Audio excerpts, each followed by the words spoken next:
County, we are going to win Wisconsin. We just left Wanakee. It had a huge crowd, all the way from the airport to the factory where we had the police. There were people standing along the roads waving Trump signs in Dane County. Can you imagine how upset the Democrats are to have that kind of a turnout in Dane County? Thousands of people were flying the American flag, yelling Trump, Trump, Trump. And tonight, we're in Milwaukee. We just landed, and I wanted to tell the president how important school choice is. It gives people hope. It gives them a chance. It gives them the ability to get a good education. The president, Donald Trump, wants that for every boy and girl in the United States. When I was governor, I was reading the Sunday paper, and I saw on the front page of the Milwaukee Journal that 70% of young black males dropped out of school before they graduated. And all I could think of was that means that we're going to have more young individuals in our prison system. And so I came over to Milwaukee and spent 2 weeks over here all over the city of Milwaukee talking to parents. And they told me, he says, Governor, Tommy, we got a school right down the block, but it's a religious school, and we cannot send our son or daughter there. If I could send them down to that school, I could go and watch and make sure they learn, make sure they do their assignments. Instead, we're being bussed out to Brookfield. And I then sat down with the ministers and the bishops of the black churches. And I said, I want to do something really dramatic. I want to improve the quality of education for every student in the city of Milwaukee. And they give us the opportunity to go to religious schools. Give us a chance to make a choice. And I went back and I thought about that, and I talked to Polly Williams, a black legislator from Milwaukee, and convinced her to work with me and develop the first choice program in the United States. We went all the way up to the Supreme Court and we won. And now choice is all over the state of Wisconsin, in sectarian and non-sectarian schools. We're in 37 states and growing every year. And every Democrat, just about, that's a governor, a U.S. senator, member of Congress, vice president of the United States today, president of the United States today, are opposed to it. They do not want to give that young boy and girl an opportunity to be able to allow their parents and them to choose the school that's the best for them. That's why I am so proud and so happy to have Donald J. Trump come over here today and talk about educational quality, his belief in education, and the opportunity to spread choice across the United States. So every young man and woman, boy and girl, is going to have the same opportunity to choose the best school for them to be able to get the education and graduate. That's why, ladies and gentlemen, it's really a great day for Wisconsin, because we're going to carry Wisconsin for Donald Trump. And it is going to be a great day because Donald Trump is going to talk to you about his beliefs, his opportunities, and his views and vision for education.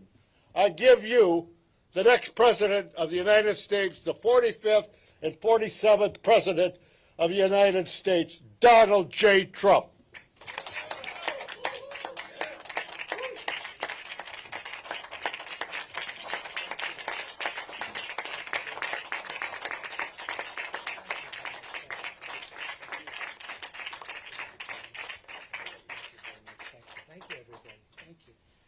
Well, thank you very much, everybody. It's an honor to be here. We're working very hard in this state. We're leading in the state. And with Tommy's help, we're going to win this state. And with everyone else's help also, we're going to win it. We won it once. We had great primaries here, and we think we did really fantastically another time. But we think we're going to win it very big, with tremendous enthusiasm. We've never had the enthusiasm that we have right now. So I just want to thank Governor Thompson, and thanks as well to Congressman Brian Stile. Thank you very much, Brian, for the job. Appreciate it. And everyone else for being here today. It's a very impressive looking group of media. This is largely a press conference. This is a big press conference. I was surprised they got that much hand. I don't know, were they clapping? Because I was very impressive. No, I was impressed, actually. But no, a lot of respect. We have to be together. Before we begin, I want to send our love to the millions of people who are still suffering from the aftermath of Hurricane Helene. Yesterday I was in Georgia to survey the terrible damage from the storm. It was terrible. And Georgia was hit very, very hard. They're doing a great job. Governor's doing a great job. Everybody, they're all working together.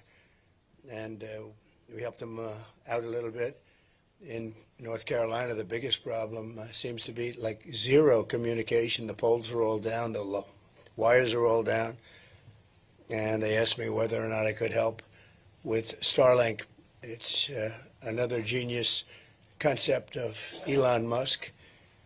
And I called Elon, and they were having a hard time getting it. It's a hot thing. And Elon immediately got involved, and we have the most incredible that they did in one day. They got tremendous communication. They went from literally no communication to tremendous. So I want to thank Elon Musk for what he's done in North Carolina. A little bit help in Georgia too. We had some areas that had a hard time with communication. He hooked it up to the satellites, which he feels very confident in doing. He likes satellites, he likes rocket ships, satellites, and there's nobody better. He's something. He's a piece of work, I'll tell you. But he had it done in about 15 seconds. He said, look, it goes right up to the satellite. It's already back down. And they had so much, they had such great communication so rapidly. It's incredible, actually. And the situation in western North Carolina is very catastrophic, very bad. And they don't even realize the extent of it yet. A lot of people are missing. But we're going to be working with them, with North Carolina. Great people, great state. And we're working very hard with them to make sure that that it works out as well as it can. Amazingly, this is one of the biggest hurricanes anyone's ever seen. It's late in the season, very unusual. I guess the water was 20 feet high, and nobody expects that. People go up to their house and they think they're safe on the second floor, and they weren't safe. This was one of they call it the waterfalls. This was one of the biggest they've ever seen. So. It's too bad. Very late in the season, too. You almost don't even think of it as hurricane season. Our hearts break for every family that has lost a home, and they've lost so much. They've lost everything in many cases. A lot of people don't have insurance, and we have to come together as neighbors and friends and fellow citizens to support those in need, and there's a lot of those in need right now. Unfortunately, I look forward to being back in North Carolina and Georgia very soon, and also Tennessee and Alabama. We had some big damage, but North Carolina was really hit. So we're going to work with them very hard and hopefully help them. We're here today to talk about how we're going to rescue American families from the nightmare of the Harris-Biden administration and launch a new generation of golden age for America. You know what's going on with the schools in our country. Not a good situation. Since Kamala Harris cast the deciding votes on the bills that caused the worst inflation in American history by far, by the way. Higher prices, of course, the typical American family over $29,000. And you're continuing to pay $1,100 every single month, more than you were doing before. Nobody can afford that. Even if you get a salary increase, it's nothing compared to the kind of numbers you're talking about. Inflation is devastation. Inflation is country busting. It breaks countries. Look at Germany from centuries ago. Look at other countries, whether it's centuries ago or decades ago. Any country that goes through inflation, and we went through a really bad period. We're the worst in our history. 8.4 million Americans are now working second jobs, the highest in more than 38 years. And you now have to make $111,000 a year.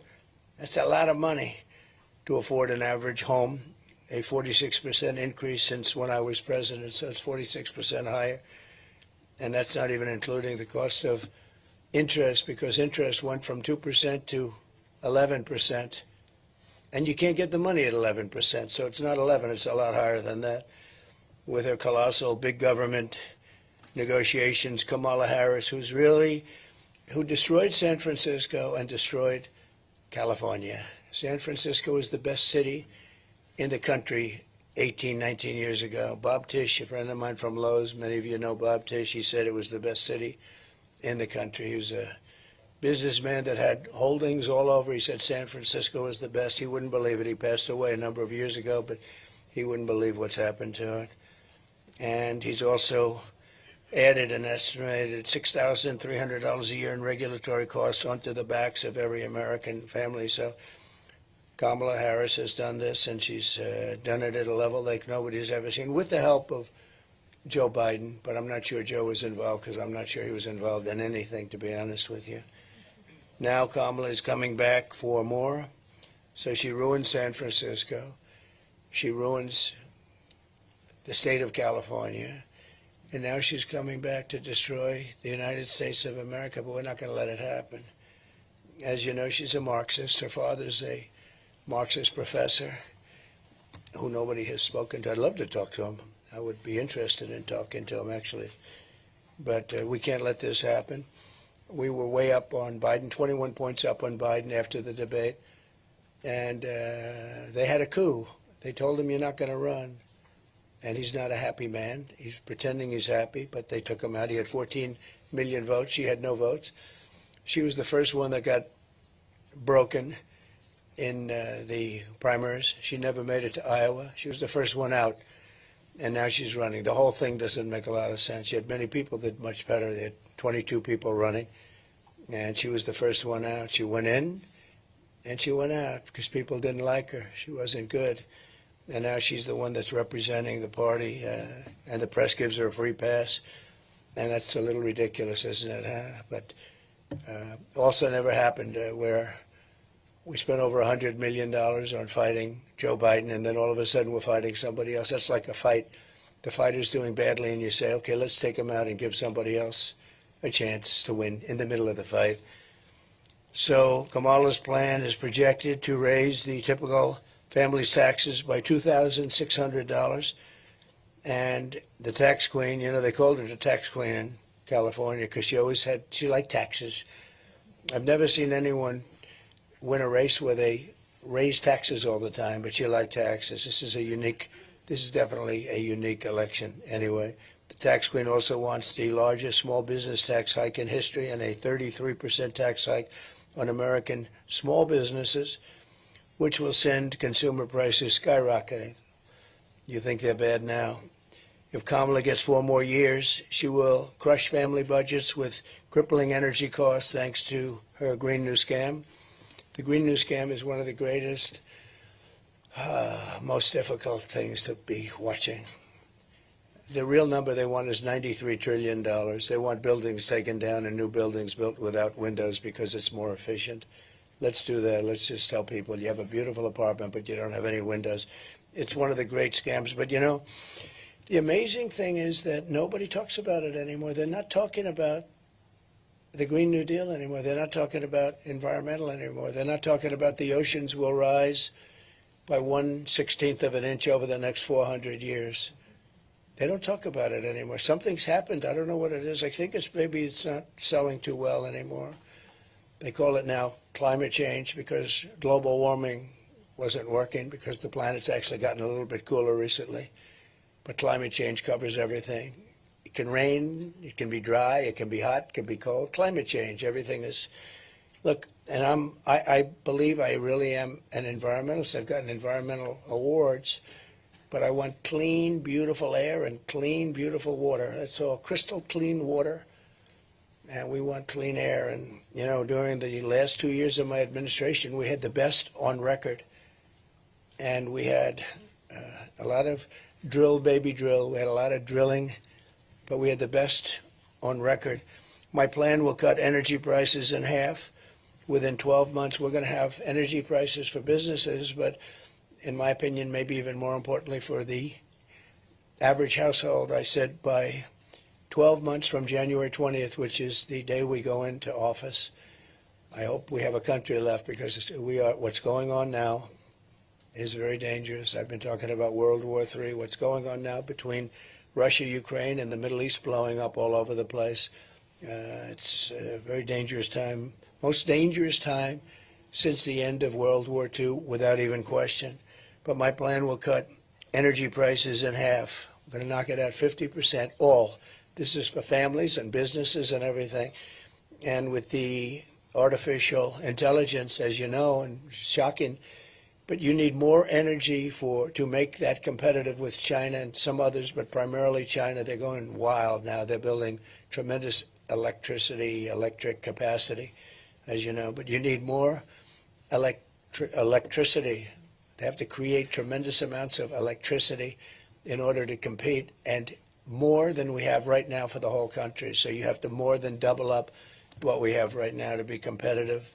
And we'll be able to do that. I'll be able to do that. They won't be able to do it. You have to make sure your environmental impact statements get approved very quickly. Otherwise, you'll never be able to compete. They don't do environmental impact statements in China, to the best of my knowledge. They have one man say, yeah, you can build it, and that's the end of that. That was the environmental impact statement. We have to go through sometimes years of things, but all of that's going to be rapidly expedited. It's going to save you thousands of dollars on gasoline and home heating and air conditioning and electricity. We're going to be down for the entire energy package. You will be down by a minimum of 50% 1 year after January 20th. Nobody else will say that, but I can do that because we have more liquid gold under our feet than any other country. And I know how to use it. We had it going so well, and now we're buying oil from Venezuela and lots of other places that we shouldn't be buying. I call it Venezuelan tar, because essentially it's tar. You know, it's they have the places that they hone it and develop it is right in the middle of Houston, right in the middle of Houston. We have a refinery that only does that oil. It's the only one in the world that does that oil, because it's not oil, it's tar. And if you're an environmentalist and you like Texas, because I love Texas, we just got a poll from Texas. We're through the roof in Texas, which I love because I think it's an incredible place. But if you're an environmental person, the tar and all of the other things coming out of those chimneys and in that wonderful place, it's the only place in the entire world that does Venezuelan, I call it Venezuelan tar.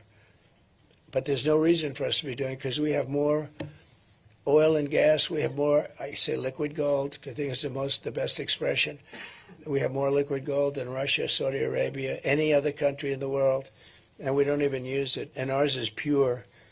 Perhaps worst of all, Kamala's mass migrant invasion will destroy our economy, importing tens of millions of, think of it, more illegal aliens than we've ever even thought about taking in.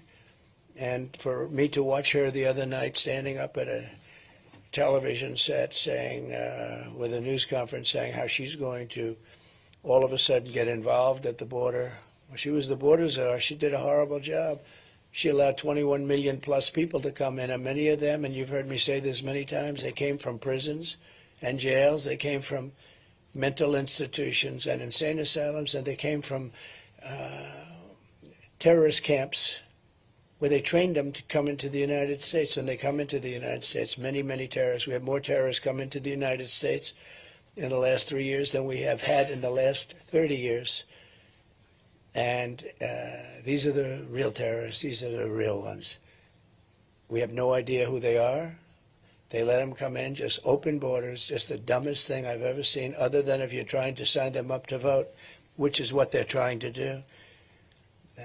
Kamala grants them all amnesty, and she's promised that it will obliterate. I mean, she promised them that they're going into Medicare and Social Security. And if they go into Medicare and Social Security, then she's going to kill Medicare and Social Security.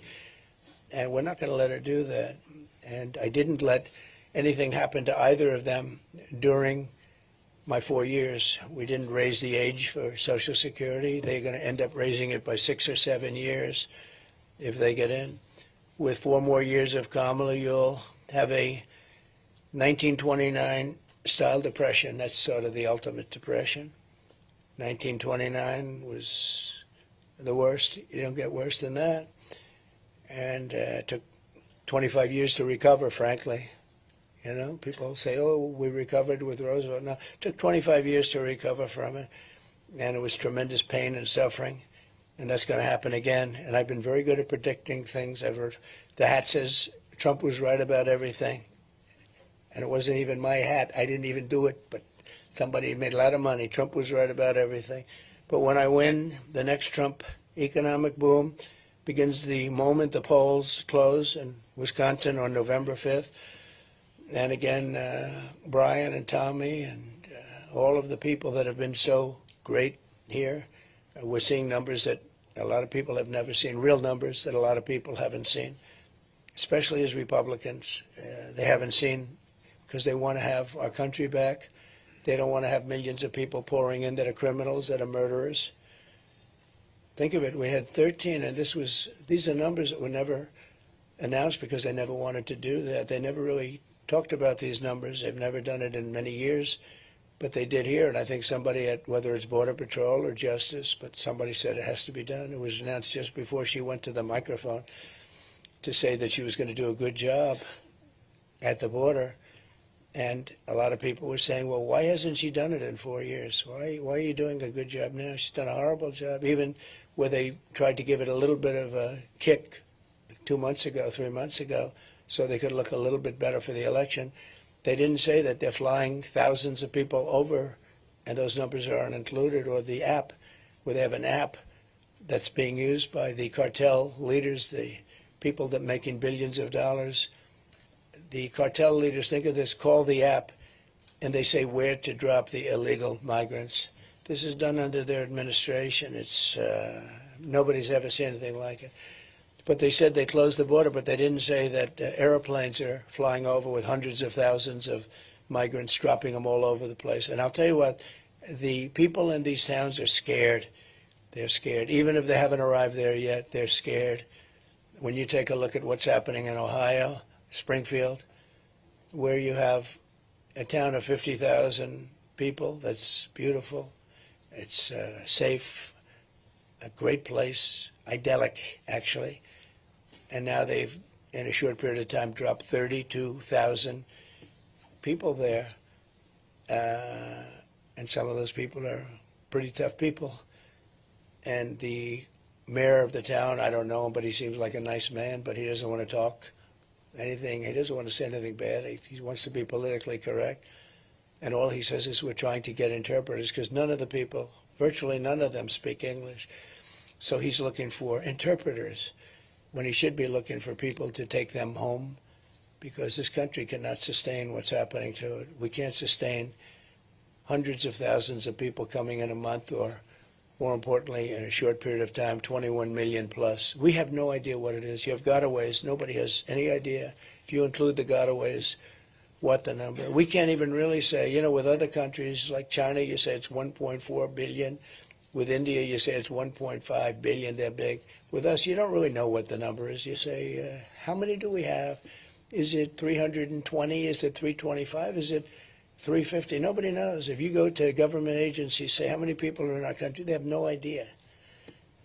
Well, we're going to have an idea very soon. Under my leadership, real median household income rose by $7,684, and that's before the pandemic. And even after the pandemic, the annual income was up $6,400. We did a great job in the pandemic, never got the credit we deserved, but we did an amazing job. Operation Warp Speed is being studied by many, many schools, both militarily and business-wise. Operation Warp Speed, even my greatest enemies, they say, what a job that was. That was a job like nobody else has ever done. And it's ripped the world apart. Every country got ripped apart, including China. China was delayed, but it was hit harder proportionally probably than almost any country. It was a terrible time. Probably $60 trillion in damage, and caused by the Wuhan lab. I said that from the beginning. It came out of Wuhan. And the Wuhan lab, it wasn't from bats in a cave that was 2,000 miles away. It wasn't from Italy. It wasn't from France. They blamed everybody. It's really the China virus. But we did a great job with the ventilators, with the masks and the gowns and everything. You know, when we got here, our cupboards, I used to say our cupboards were bare. We had nothing. No president put anything in for a pandemic, and I don't blame him. Who would have thought? I thought it was sort of an ancient thing. It wouldn't happen now, so it wasn't, something that I ever mentioned very much. I didn't blame other presidents, but they didn't put anything into it. So we had the cupboards were bare, and all of a sudden we heard there's something coming from China, and terrible. We had the greatest economy in the history of our country. We gave you the biggest tax cuts in the history of our country and the biggest regulation cuts by far in the history of our country, and rebuilt our military. But a lot of that, not relatively speaking maybe, but a big chunk went to Afghanistan, where they're one of the biggest sellers of military equipment now in the world. And what I say is the most embarrassing moment in the history of the United States, that we took the soldiers out first. You're supposed to take the soldiers out last. A child would know that. I brought a child up to the dais once, and I gave him the facts in front of a very big crowd of maybe 10,000 people, maybe more. I gave him the facts. I said, so would you take the military out first or last? He said, I take the military out last, sir. He was 5 years old. I said, how old are you? He said, 5. A lot of you saw that. As president, I will deliver gigantic tax cuts for working families, and we will have no tax on tips, no tax on overtime, and no tax on Social Security benefits for our seniors. And that's a very big thing, but especially the last one for our seniors, because they've been decimated. Young people have too, but they've been decimated, seniors, on their fixed incomes. But nobody's ever been hurt more, nobody has been hurt more than seniors with respect to inflation. Inflation has just absolutely destroyed seniors. So I'm giving them no tax on Social Security benefits, and that'll make up for some of it.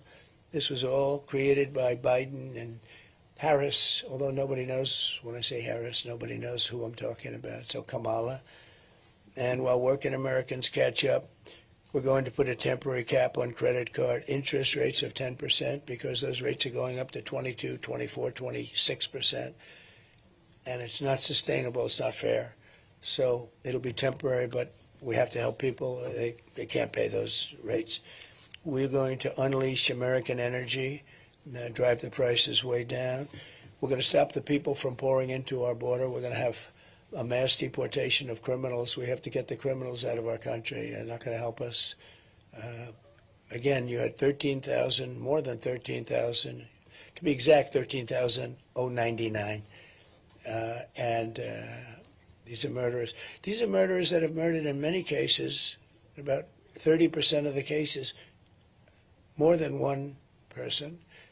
And in some cases, more than 5 people. These are real murderers. These make our bad people look like innocent people. I know a lot of the talk from the radical left people is, well, these immigrants don't commit crime. No, these people are among the worst in the world. They come from the Congo in Africa. Many people from the Congo. I don't know what that is, but they come out of jails in the Congo. You know, they're letting their jail population come into the United States. Their jails are being emptied into the United States. Their gang members are being taken out of Caracas, Venezuela, and lots of other places, which was a rough city, very dangerous city.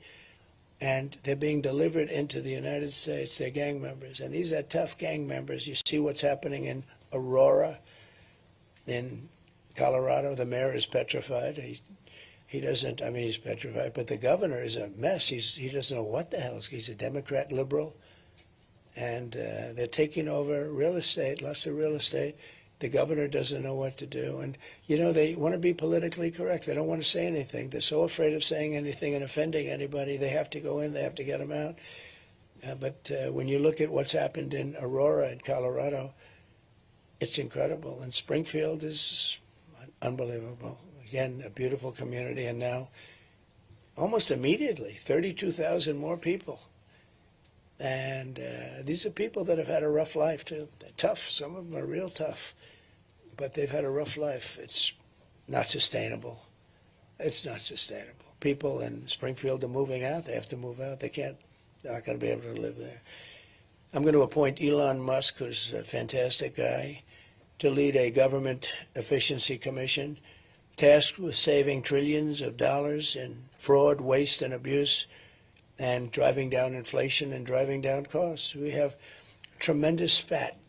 I mean, just one example. When I came in, I was asked by Boeing to sign a contract for the purchase of a new Air Force One, and which is actually 2 planes. A lot of people don't know it. In a way, it's 4 planes because it's sort of Air Force One becomes the plane that the president uses.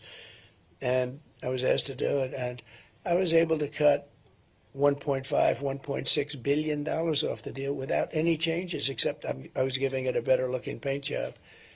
And we ordered new ones, because we have Air Force One is 32 years old, 2 planes, 32 years old.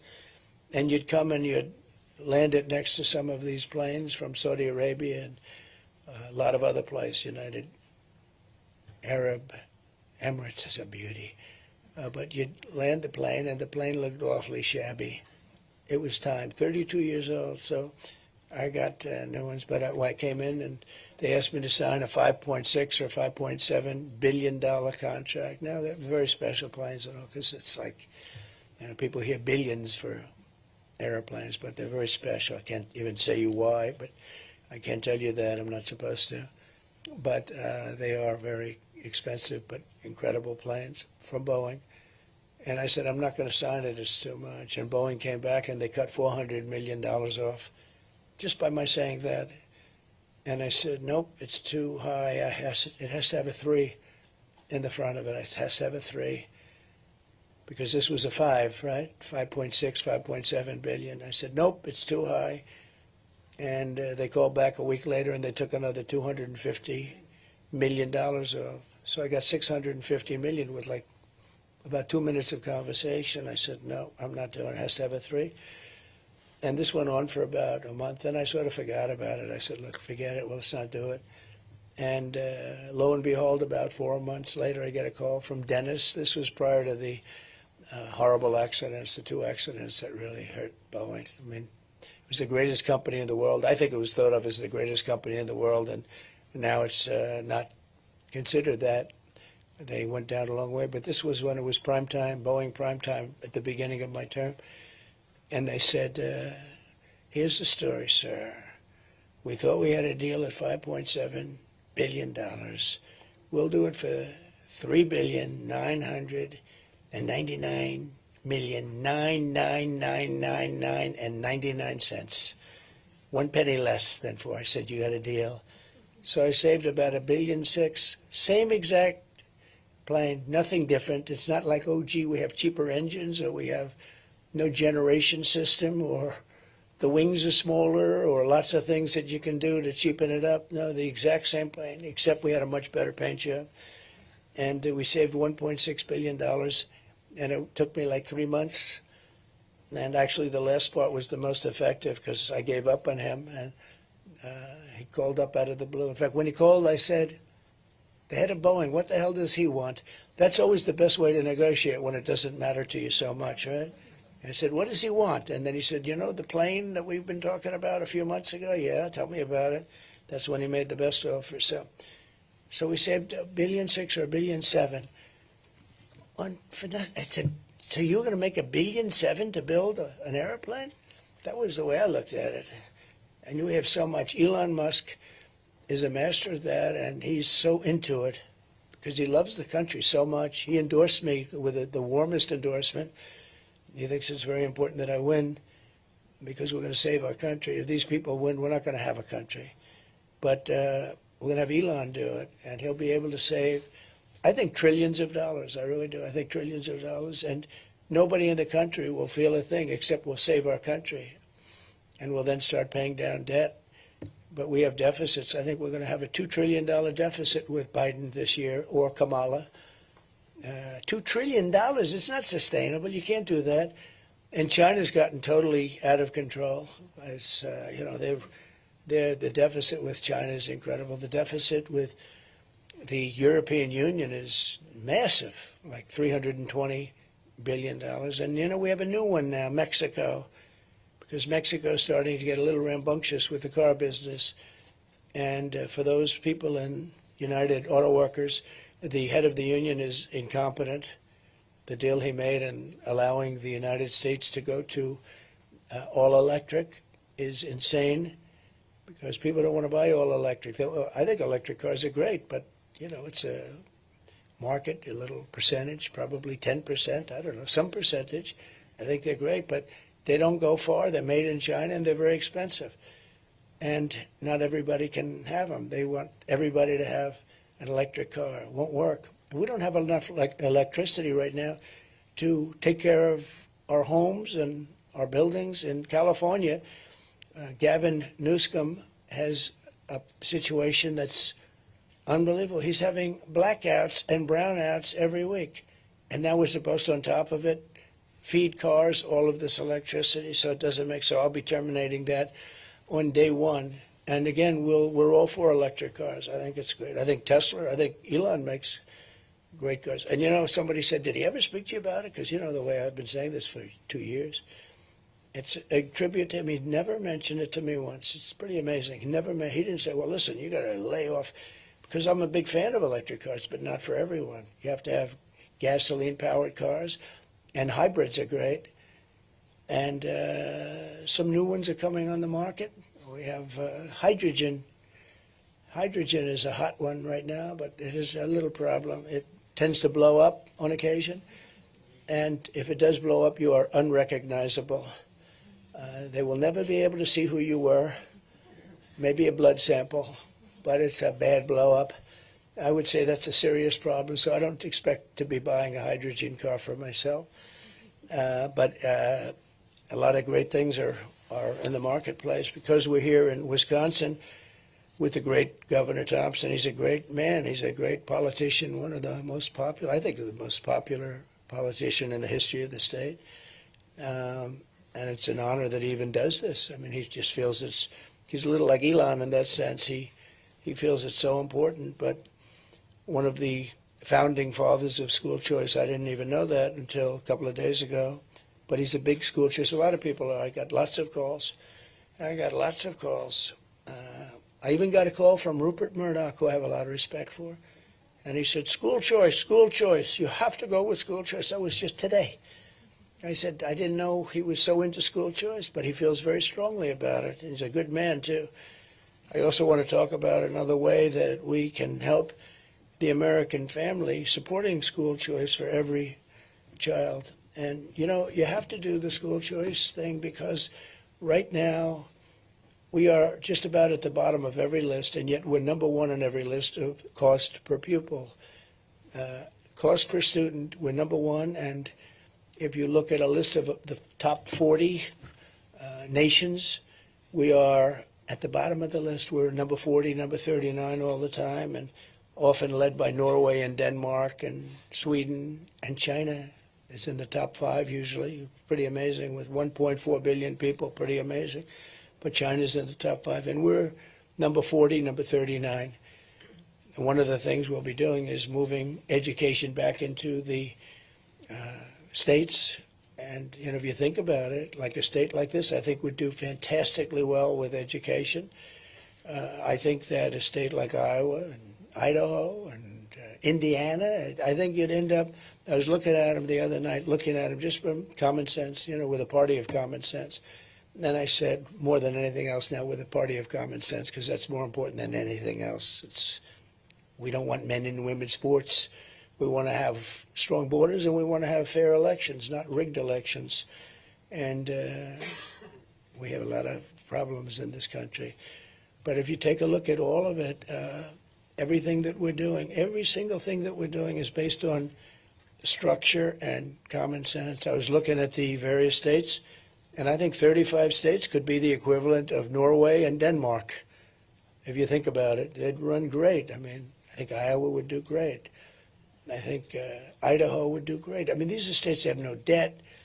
They have low taxes. They've done great. And then you have the same, you know, you have a guy like Gavin wouldn't do very well, I don't think, with it.